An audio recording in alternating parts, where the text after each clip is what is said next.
Good morning, everyone. My name is Clifford Deal, past president of Medical Society. Welcome to this morning webinar about COVID-19 vaccine and its access to the healthcare provider community.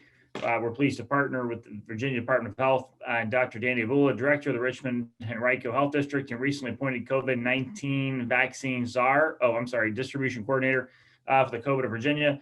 Dr. Avula has also brought along Dr. Ghaemmaghami, professor of emergency and internal medicine, senior advisor to the executive vice president for health affairs at the University of Virginia, and a key member of the Virginia vaccine effort. This is the second webinar that these guests have volunteered their time with us to update the physician healthcare community of Virginia on the effects of COVID-19 vaccine distribution. A few housekeeping items. If you want to ask a question, please utilize the question and answer function on your chat. It should be on the right of your Zoom screen. If the question is not answered, you can email the MSV Government Affairs at msv.org. As with all of our webinars, this session will be recorded and posted to our website. On behalf of all our membership and the staff of the Medical Society of Virginia, healthcare providers across the Commonwealth and our attendees, I'd like to thank you for both joining us today and answering some questions about the healthcare provider access to COVID-19 vaccine. So I'm going to hand the floor to Dr. Avula and Dr. Ghaemmaghami. Gentlemen. Thank you, Dr. Deal. Good morning, friends. Great to be with you all again.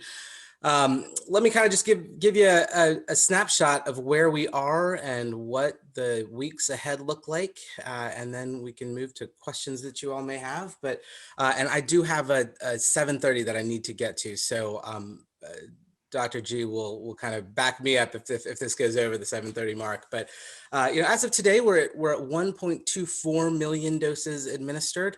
A pretty remarkable feat given the time frame and the slowish start we had, but things have really ramped up over the last 4 weeks, and in fact that has translated into more success by metrics, if you want to call it that. There was a period about 4 weeks ago where we were dead last in the country in terms of the percent of doses administered over the doses distributed to Virginia. We were pretty low in terms of the percent of our population that had received at least one dose. And we've really surged forward as capacity has built up and as more and more shots in arms. We are now top 10 in the country in both of those categories. And while that only means so much to real people on the ground who are awaiting their vaccine, it does, in the court of public opinion, it means a lot. Like, I cannot tell you that 24 to 48 hour period where we were 50th in the country, just the degree of ire that generated from the public, from elected officials, and from colleagues across the state who were like, what the heck is going on? Why can't we get our act together? And I think it was confusing to many of us at the state trying to figure this out, because we knew that we were distributing more shots and administering more shots, yet it wasn't reflecting in the data. And so a key part of the work in the early weeks of January was really getting to the bottom of that and figuring out where are the doses, where are they being administered, and why are they not being captured. And so there was a full court press on data quality, on data entry, on managing inventory. And that has continued and evolved and will need to continue to get better with time. But at least in the public's eye, we've been able to help more accurately convey the great job that our providers across the state are doing.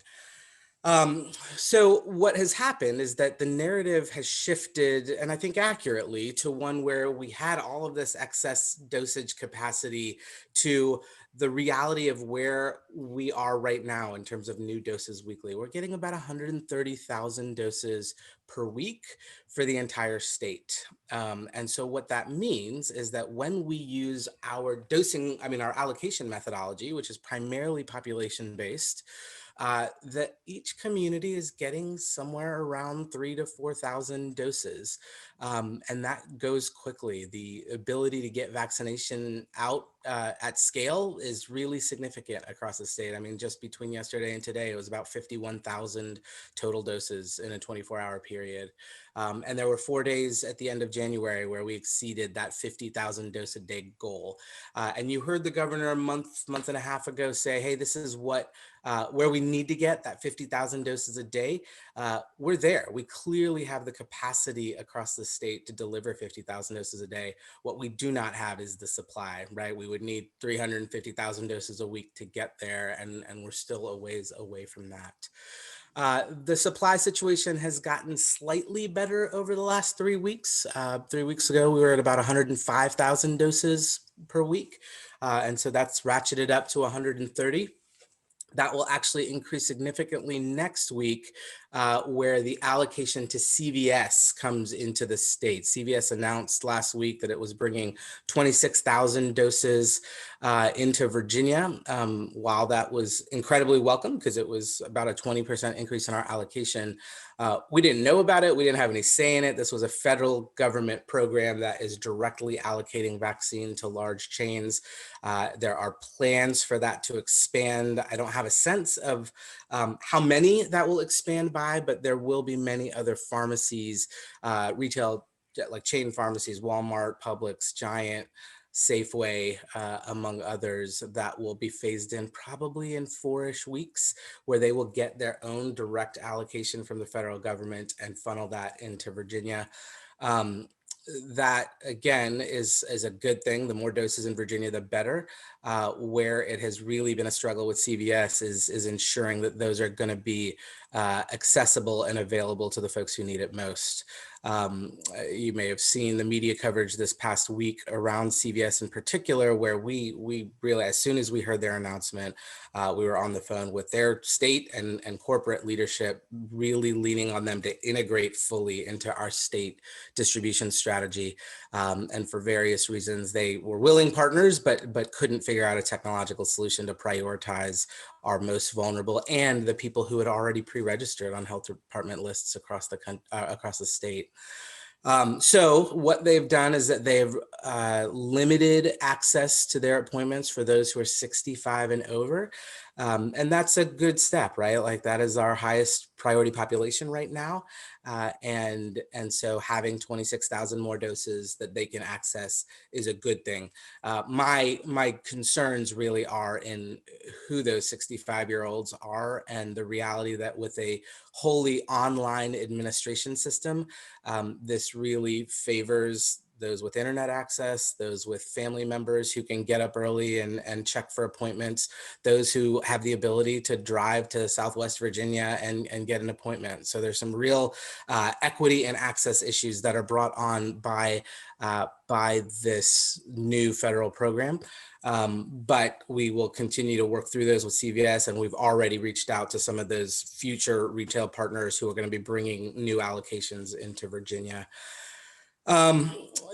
So what does 130,000 doses mean for us? I mean, right now the entire state is in phase 1B. And so if you go to our website, vaccinate.virginia.gov, you'll see on that front page a really nice breakdown of 1A, 1B, 1C. You can click for more information. If you have deeper questions, there's actually a guidance document in there that goes deep on the reasoning and the definition of some of those essential worker classes. But 1B is essential worker tiers that our society can't function without: policemen, firemen, teachers, childcare workers, and the like. And then individuals who are 65 and over, and those 16 to 64 with severe underlying conditions. And as you all know, that is a ton of people in Virginia. 50% of our population qualifies under way in 1A and 1B. And so we sit in the midst of a supply demand gap that is just impossible to meet. And clearly you hear that every day from all of your patients who are eligible and desperate to get vaccinated, and wondering how the heck they get access to vaccine. And so know that I hear the frustration that you all have as providers who live to serve and who exist to meet the needs of your patients and to create the opportunities for health. And I know that you all feel helpless to be able to do that right now. And it will get better. There will be a point where everybody who wants to get vaccinated will be able to get vaccinated. It just, even in this current scenario with 130,000 new doses a week, it's going to take us 3 months to get through the demand for that 1B population. And so one of the ways I think, hopefully this is helpful to you and where you can be helpful to the state is conveying that reality to patients. exceptions, that there are people who, technically qualify into 1B, but again, because of where they are, because of maybe they've got an underlying condition, maybe you've got a 50-year-old with asthma, that's going to just be further down the list because their risk as compared to a 66-year-old with active cancer is different. And we're going to have to create space and flexibility given the severe constraint on supply to make those calls and to make sure that the folks who are most vulnerable are going to be able to get to the front of the line here. So I think that, there's a couple things that are probably most relevant to you as you're in this daily scenario with patients wondering when are you going to be able to get access.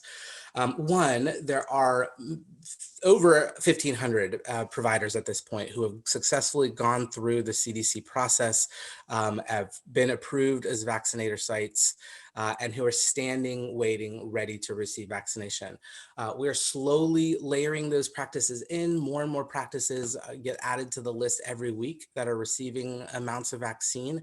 But it is crucially important. I have no doubt there are so many of you who can deliver vaccine at a high rate, at an efficient rate. I mean, it's what PCPs in particular, but really, outpatient providers are built to do.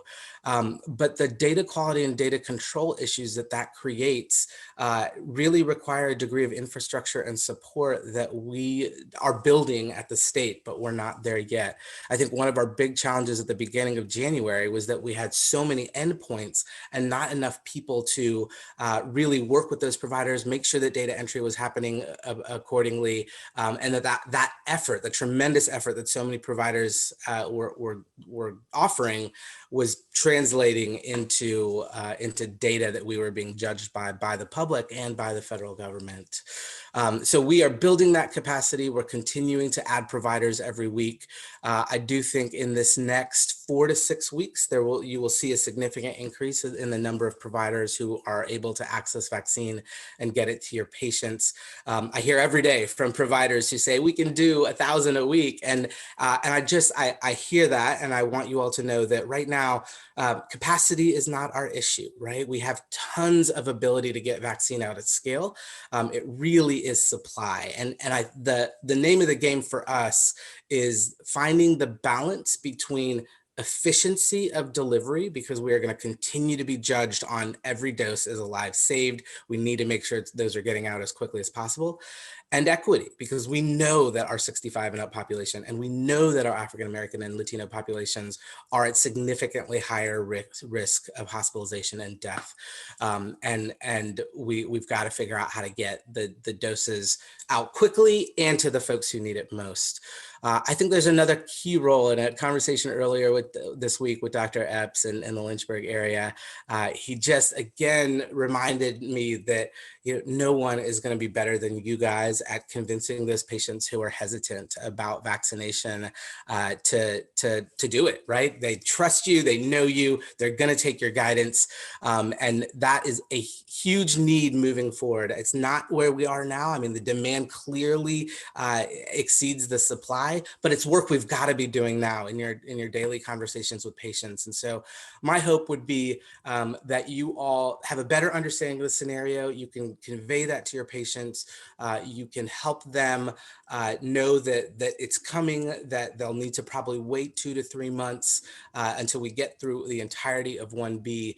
And then those who are hesitant, that you can work them between now and then to get them off the fence around vaccination. So let me pause there and see if Dr. Ghaemmaghami has any additional comments. Sure. I was just trying to answer a couple of the things in the chat, but absolutely, I think VDH and Dr. Avula asked me to help coordinate this physician practice and general provider lead. So I hope to serve as the point of contact for people who have questions as we go forward after this as well.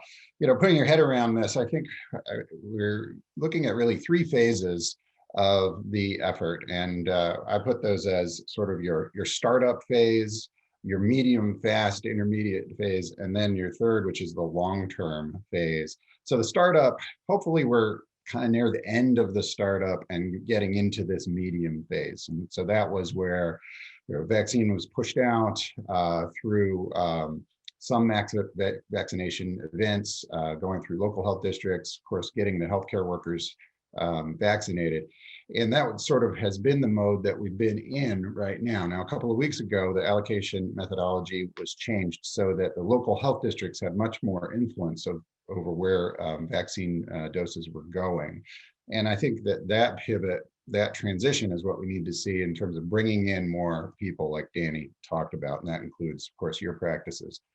The long-term phase, I think, is important to think about. When do we get into that? I think we get into that when we're sort of over the hump of, we've got a large percentage of Virginians vaccinated. And that's going to look different because remember, there is a distinct possibility that the coronavirus vaccine is one that we give more than once, meaning, potentially annually every 2 years. So we have to set up the infrastructure in the normal way that we give vaccinations to be able to do that into the future. And I think that's really critical in terms of our thoughts on how we get you onboarded, how we make sure that you're able to use all the systems in VIS and VTRAX with CDC. And, so that going forward, we're not having this conversation about who's getting the vaccine. Everybody has the ability to administer that if possible. So those are phases over, frankly, months. And that's what we're trying to work through. I think that everything Danny said, I can't agree with more. I think the communication around really what is a waiting game is going to be important. And where we are right now, as we move into this middle phase, so we've got this blast out there and we apparently can hit the numbers in terms of matching the administration with what we're getting. Now's the time where we have to look at fairness and equity. Okay. Now people talk about fairness and equity as like the same thing. They're not the same thing. So fairness is like, basically, if you had a lottery system, if you had everybody put their name in a hat, everybody's got their same number of names in the hat, and that's fair. Okay. So we need to ensure that there's some fairness there with all the different people out there, because this has to be patient-centered. Really, the concern should be, do your patients have a equal shot of getting access to vaccination? So in this respect, one of the things we'll be working forward is looking at that startup phase and how fairness has established there, and moving into this middle phase. What adjustments do we need to make that include you and your practices, but are focused also mostly on communication with the patients? So one thing that will be happening, and it will be announced hopefully next week, is better access for patients, particularly those who can't use the internet for a variety of reasons or have language barriers. And so that's going to help your patients a lot more, regardless of the endpoint where they receive the vaccination. So that's sort of the fairness piece of this. The other piece is equity, and equity would be basically the same thing, that you've got a bunch of names in their hat, and maybe that's fair, but you've got somebody who's got their arms tied behind their back. They can't reach in the hat to grab a name. So we've got to pay some attention to that. And so maybe in the last webinar, we talked a little bit about, we are going to spend some time in terms of how we bring practices and sites onboarded, or looking at equity issues. And looking at places that can really help. Now, some of your practices see large numbers of underserved patients. There are FQHCs and free clinics out there. So we're going to be focusing a little bit on that in terms of the order of onboarding as we go forward in the next couple of weeks. And I think we'll see some good developments, and we'll start seeing some of that equity and some of that fairness come through as we make smaller adjustments over the next couple of weeks. So there are a lot of questions in the chat now. Hey, Chris, all right, I'll answer a couple of questions. One of them is just about the institutionalized or incarcerated population. How are we doing with that, or prioritizing that? So the correctional officers are part of the second tier in 1B, and then inmates are kind of sprinkled throughout 1B. Out of efficiency's sake, a lot of the correctional facilities are getting direct allotments, which are going to both their staff and the inmates. So how has that actually happened? When you look at our 130,000 doses that we're getting a week, there's a certain segment of that that comes off the top for central priorities. So these last 3 weeks, we've really prioritized long-term care facilities. There are many examples of long-term care facilities outside of the licensed nursing homes and assisted living facilities that were being vaccinated through CVS and Walgreens. Smaller group homes with intellectually disabled or developmentally delayed individuals, independent living facilities that fell outside of that agreement. So we've carved out a certain amount to work through those congregate care settings as quickly as possible. Similarly, we've carved out about 5,000 doses a week over the last 2 weeks to go to Department of Corrections. So they've received some vaccine. They're working through that. We'll continue to address those. And then the local health departments are primarily addressing the non-state correctional facilities. It's slow going and it's lower uptake than you would see in other populations, but they are having some access to vaccine at this point. Thanks, Danny. Somebody asked about just considering the low supply numbers. Do you think it's realistic we're going to get through 1B in 3 months? So supply should increase significantly here in the next 3 or 4 weeks, and you know we'll see a steady increase from Moderna and Pfizer production, but the Johnson & Johnson vaccine is going through its FDA authorization process. That decision is February 26th, which means we should get a new infusion of vaccine every week starting the first week of March. AstraZeneca is not far behind, maybe the first week of April or so. We'll see another infusion of vaccine. And then as the overall the overall production increases from Moderna and Pfizer, the federal government, just like the scenario I described to you where we're carving out amounts for particular populations, federal government's doing the same thing. And so the CVS retail pharmacy partnership is an example of that. They're going to infuse more into that program, and that means more doses coming into Virginia. They also just announced this week a direct allocation to federally qualified health centers. And so this won't happen next week, but hopefully the week after that, there will be additional federal doses coming to FQHCs in the state. We're staying connected with the feds to make sure exactly who that is and where those doses are going. So there will be other elements like that add to the supply where it won't be 130,000 doses a week every week. All right, thanks. All right, so another question is just about the 1B population, 16 to 65, but that have medical problems. And we sort of touched on that a little bit, but where do they fit into this? Yeah, it's tough. So the way the allocation guidance has been defined right now, of the doses that come into a particular community in every given week, about 50% of those are set aside for the 65 and over population. And then 50% are going to, closed points of dispensing for those essential tiers. So the health departments are working with the local police departments, local fire departments. They're working with the school systems and the networks of childcare providers. And they're just systematically working through those 1B tiers. Now, 16 to 64 with underlying conditions aren't a separate carve out. They're combined in that 50% that's covering essential workers. And obviously there'll be some overlap between those populations, but it doesn't allow that many doses for 16 to 64 with severe conditions. And so I think the message to your patients is that, they're a priority. If they're really severe cases, then we'll need to find ways in the next few weeks to advocate them to get to the top of a list. But that for most people who fall into that category, 16 to 64 with an underlying condition, it's going to be the better part of 3 months. Now, the other thing that I've heard a lot of requests for is guidance. How do we define more clearly which underlying condition should move to the top and which shouldn't? The CDC has 2 lists, and I can pop it into the chat in a second, but it's risks, certain medical conditions that do place you at greater risk for hospitalization and death from COVID, and those that may place you at greater risk. And right now, when we scope out the numbers, we're everybody is in that category. But it will mean that, as vaccine starts flowing into different outlets, into providers, that you'll have to kind of do your own tiering. And some people can just use that list and say, hey, if you're in the R, let's do that. If you're in the May, let's hold off.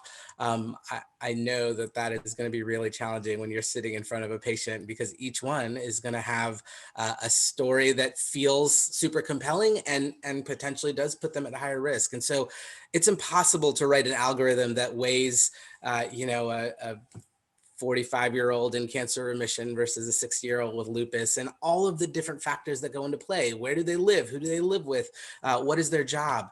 So there will be just a certain amount of judgment that you all on the front line will have to apply as you tier out where they fall on a priority list.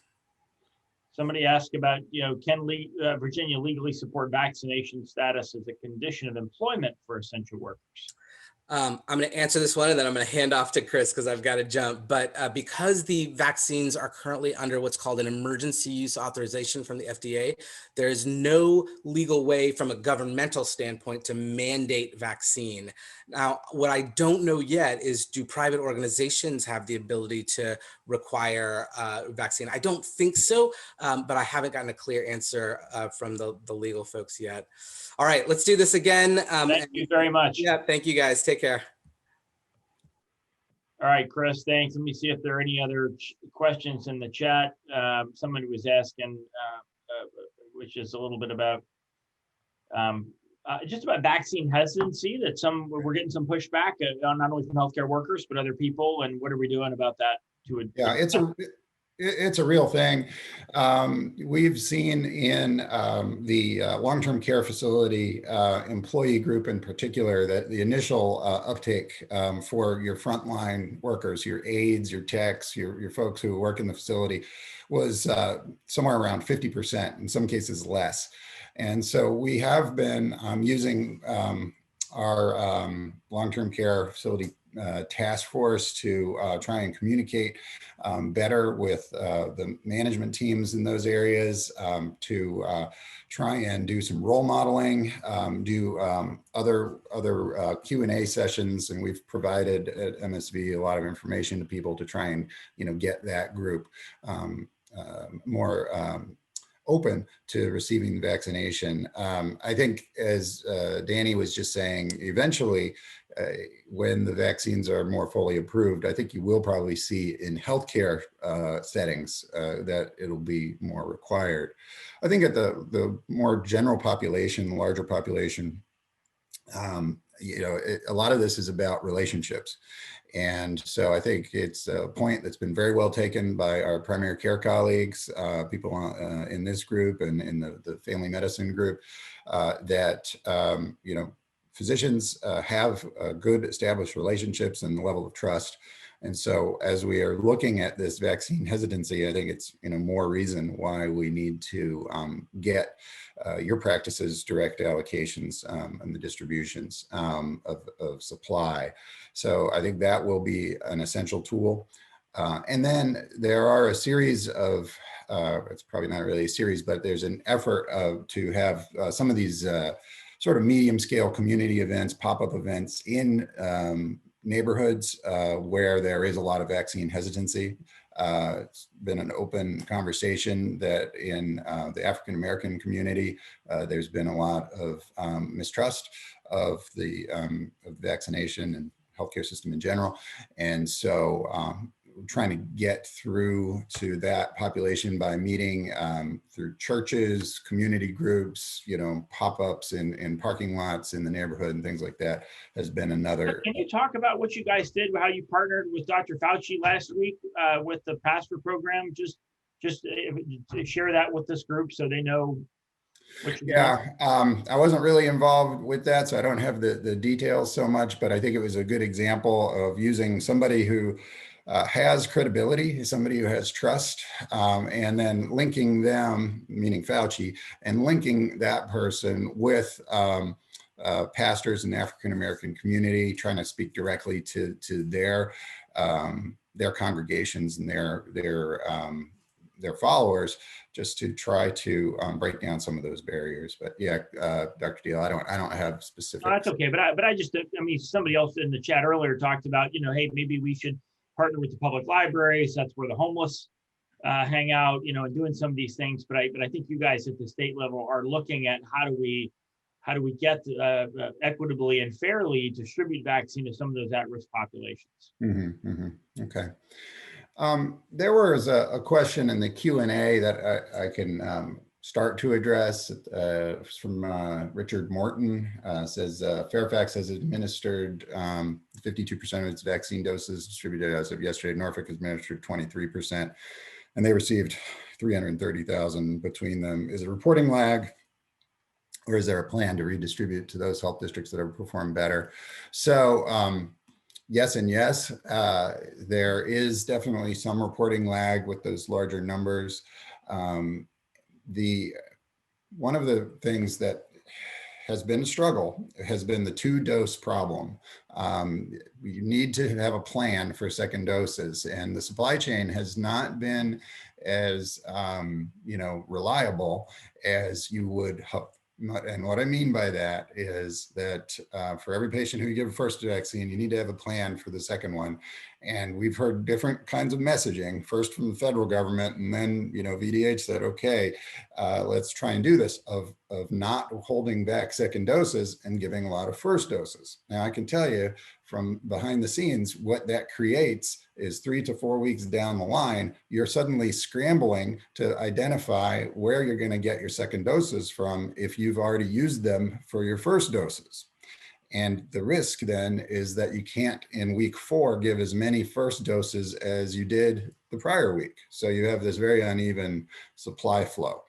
I think that in some of the larger jurisdictions, you've seen them go halfway. What I mean by that is they've freed up about half or some proportion of their second doses, but they've still held on to some.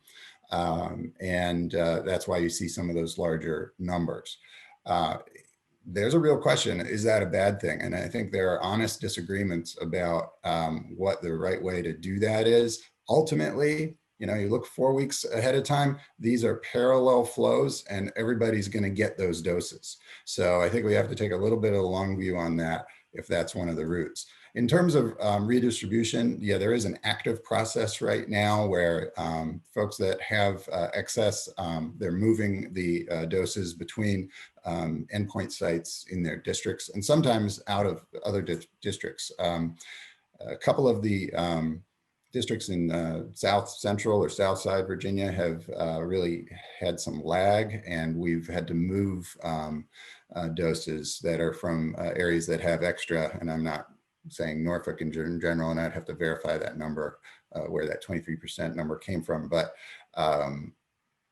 we would move doses from an area that's not moving them as well to a place that is able to move them, but is behind. So that's a very long answer. So there's a lot of active process going on. Okay, the question about the variants of Virginia and what about their likely penetration and effect on our thinking? Yeah, so the UK variant has been identified in Virginia, and the science would suggest that that's going to be an increasing percentage of the cases that we're going to see. We've not really seen much in terms of the South African or Brazilian that I know of. Office of Epidemiology and the DCLS, which is the state's lab, have been ramping up their look at the genomic analysis and increasing the number of samples that are being done every week to understand that. I think for now, we're just trying to stay the course with the containment program because, we're still seeing over 3,000 cases a day, and that's starting to level off, which is very concerning. So I think we have to keep on with the contact tracing, isolation, quarantine methods that we've been using. All right, thanks, Chris. I'm just going to ask all the participants if you have any more chats, and you may be getting these directly to you. I'm getting them in the group. Somebody to ask about, is there about new monoclonal antibody rollouts for higher risk individuals who are COVID positive? Yeah, so one of the few hats that I wear at VDH, I actually have been coordinating the monoclonal antibody program.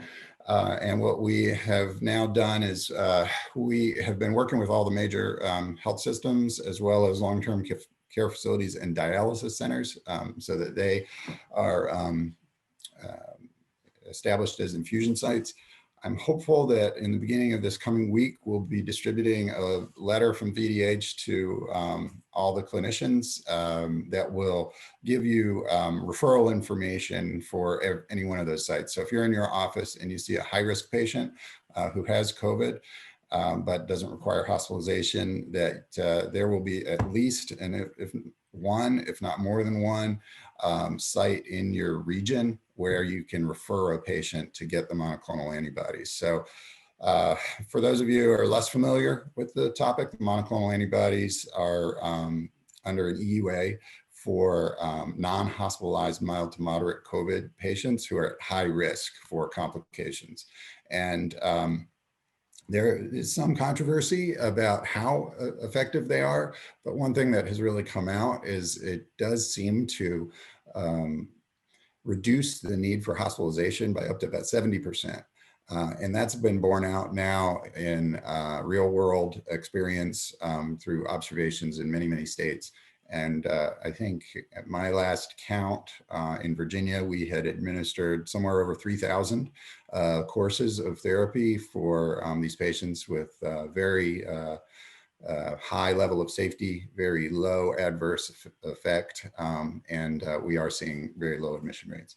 There's some new indications, or there's some new research that there may be an indication that these things might be used for prophylaxis for healthcare workers who have been exposed, and you know, more to come on that. So that may be very interesting. All right, I'm looking at the chat to ask any of the attendees if you have any more questions. Chris, I don't know if you're getting them directly to you. No, I'm not getting. But we'll give folks another minute or so. I don't want to drag. We don't have to talk for the entire hour if we've satisfied the curiosity of the group. Yeah, I did want to get back to Dr. Gillespie's original comment, and the offer does stand. Please email me about that issue. But the reason I wanted to get back to that was Dr. Gillespie says that Chesterfield County seems to be in phase 1, that he is still having trouble getting frontline employees vaccinated. And that is very true. We are still working through phase 1, and you know, we've gotten through a majority of people, but we are finding gaps. And this is, you know, another reason why looking forward to getting into that middle phase, that more steady state phase, is taking some time. So we are sort of hitting gaps when we find them and when people report them. So that's really important. A good example of this is we've been working with DMAS, you know, so the state Medicaid program, because they helped us identify that there was a whole group of somewhere around 15,000 direct care aides that were not employed by facilities. Some of them are self-employed, some of them by very small companies that were 1A employees. You know, these are your home health aides that go into people's houses who need help. And so we've had to bring that whole group in. So, you know, just got to think about the numbers here. So all of a sudden you have 15,000 more people who are in 1A. That's coming out of, you know, our dose allocation. So we've got to get these people taken care of, and we definitely can do that, but it has the direct impact of slowing down 1B. All right, there's another question just about, we touched on this a little bit, and I don't want to mix up my calls from last night, but which is when will private physicians who've been approved to give the vaccine actually get it in their office? Right, right. Well, so it's a little bit of a complicated answer. So right now, the local health districts are able to work with the partners, and so many actually are. So if you look at the published list of different sites, there are private practices that have been receiving vaccinations. But I know that's not exactly what you're asking. You're saying, okay, if we're not getting it now, when do we anticipate getting this? So it really does depend on supply. And I think that outside of the FQHC and community health center clinics, I think your other private practices, conservatively speaking, I think what Danny said is probably right. I think we're probably talking about another month or so. Now, at some small scale, as I said, this is already happening. And I think when we see gaps, then we will try and jump on those. At risk of bringing up a big controversial topic, I think one of the things that I am working to help improve is that fairness piece, because in some districts, and we've heard loud and clear, in some districts, there are some practices that are part of the large systems that have received through reallocation vaccine supplies, whereas the private practices have not. And there's a problem, we'll just say, with access to that supply by the patients in the community. So that's not good, right? So you should not, if you have two people who are identical twins who live next door to each other, who have the same medical conditions, and one of them is a patient of a primary care physician in a certain group, and the other is has a primary care physician in another group, those two patients should have equal access. This is sort of a supply that's coming from the state, and everybody should have a fair chance at that. And so when we have started to hear that there are closed panels to vaccination, certain organizations, that's something that we're addressing at the government level with our partners. So hopefully more to come on that. I think there are solutions to reduce that unfairness. And I'm very sensitive to that, mostly at the patient level. It's got to be fair to patients. So I did, while you were talking, I shared your email with the chat about, for people who were trying to get 1A providers to contact you if they were having trouble. And then somebody chatted in and just asked about patients were frustrated with the CVS sign up being separate from the Department of Health sign up. Yeah. Yeah. So this is a federal program. And, like a lot of the parts of this response, the federal government has come out and basically just done things. And so this was one where they have directly allocated to CVS, and CVS has set up their system. So what we're trying to do is work with CVS to help them improve their process and to coordinate and understand where they're delivering vaccine. There are problems with the CVS plan because it favors people who have good use of the internet. And what I think we have to do at VDH is to compensate for that. We have to rather than try and make them change what they're doing, we've got to make sure that the people who are left out and at risk have better access. In theory, some of the demand will be taken off of some of the VDH run sites because of CVS, and that should let us address those people a little bit better. But I agree, it's not great that the federal government set up basically a separate system from the states. All right, perfect. I think let's see, give everybody a minute or two. We already addressed, I think, a couple of questions about 1A providers and how to address that. Chris, I just thank you so much for spending some time with us this morning. This is really helpful, and for us as we convey the message from VDH back to the patients in our office and on so many levels, and we're more knowledgeable for having spent some time.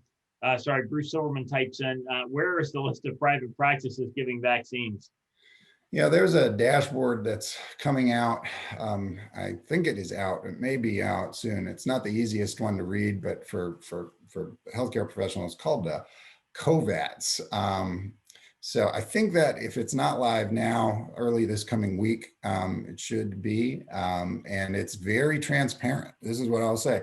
This is This is where the data management becomes very critical. I tell you what, when I get the green light that this is live, we can send that back to MSV and that can be distributed. But this dashboard will list by region every entity that is delivering vaccine, how much they have on stock, how much they've given. And so there are private practices in there. I would say that where I see private practices being utilized by local health districts are more in the rural areas where there are limited outlets. In the bigger cities, you are seeing many more VDH run community events with hospitals, and then the hospitals themselves are still working through some of their employee groups. So they've got allocations there. So more to come on that, but we'll get that list out. Okay. Ladies, gentlemen, thank you all very much for spending some time with us this morning. I hope you all have a great, be safe in the snow. But thank you very much, and hope you all have a great rest of your day. Dr. Ghaemmaghami, thank you very much. Okay, thanks a lot.